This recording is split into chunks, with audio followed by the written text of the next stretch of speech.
கர்த்தர் அதிசயங்களை செய்கிறார் ஊழியங்கள் வழங்கும் ஜீவ வார்த்தை. இந்த நாளிலும் கர்த்தருடைய ஊழியக்காரன் இயேசுவின் நாமத்தில் உங்களை வாழ்த்துகிறேன், உங்களை வரவேற்கிறேன். இயேசுப்பா நல்லவர். இந்த நாள் ஒரு புதிய நாள், புதிய காரியங்களை கர்த்தர் செய்ய போகிறார். உங்கள் துக்கம் சந்தோஷமாய் மாறப்போகிறது. ஆண்டுடைய இரக்கத்தின் கிருபை நீங்க பார்க்க போறீங்க. உங்களுக்கு எல்லாமே இன்றைக்கு அனுகூலமாய் மாறும், விசுவாசிங்க. இந்த ஜீவார்த்தின் வசனம் சங்கீதம் 25:9. சாந்த குணமுள்ளவர்களை நியாயத்திலே நடத்தி சாந்த குணமுள்ளவர்களுக்கு தமது வழியை போதிக்கிறார். சாந்த குணமுள்ளவர்களுக்கு தமது வழியை போதிக்கிறார். தமது வழியை போதிக்கிறார். நன்றாக நீங்கள் ஒரு காரியத்தை கவனிக்கணும். தேவன் நமக்கென்று ஒரு வழியை வைத்திருக்கிறார்.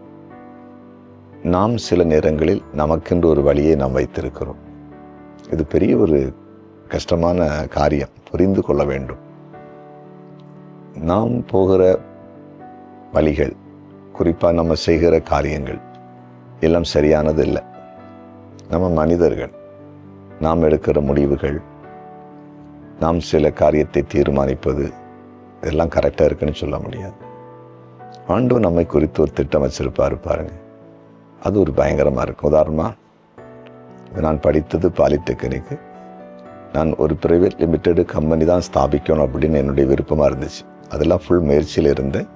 அது ஏறக்குறை 95% கைகூடி வர மாதிரி சூழ்நிலை உருவாயிடுச்சு. நான் ஆண்டவர் பாருங்கள், என்னை குறித்த வார்த்தை திட்டத்தை பார்த்தீங்களா?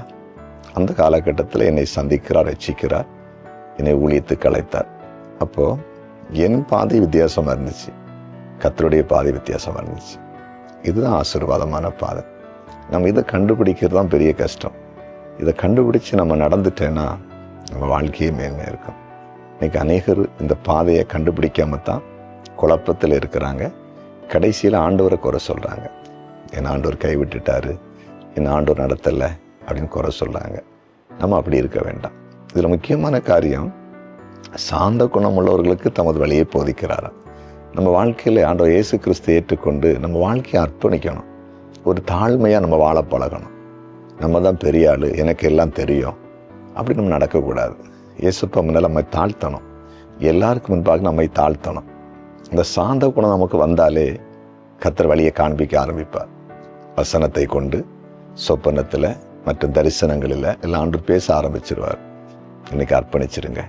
குழப்பமான நிலையில் இருக்கிறீங்களா? என்ன செய்வதுன்னு தெரியலையா? கலங்கண்டா, உங்களை அர்ப்பணிங்க. கர்த்தர் வழியை காண்பிக்க போகிறார். அது மிகுந்த ஆசீர்வாதமாக இருக்க போகுது. ஜெபிப்போமா?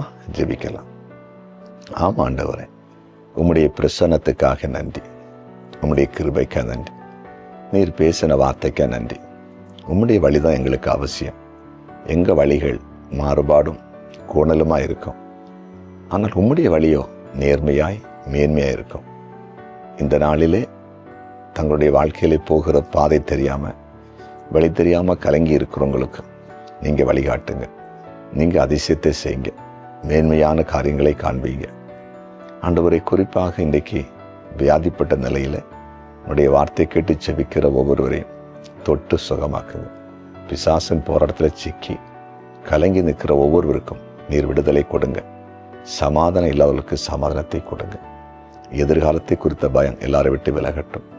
திருமண நாளை காண்கிற குடும்பத்தை இன்றைக்கு நீர் ஆசீர்வதியும். ஆண்டவரே, பிறந்த நாளை காண்கிற ஒவ்வொருவரையும் நீர் தொட்டு ஆசீர்வதியும். குறிப்பாக கமெண்ட் செக்ஷனில் யாராவது ஜெப குறிப்பு அனுப்பியிருந்தாங்கன்னா அந்த ஜெப குறிப்புக்கு அற்புதத்தை செய்யும். எங்கள் ஜெபத்தை கேட்டே நன்றி. இயேசுவின் நாமத்தில் பிதாவே, ஆமென்.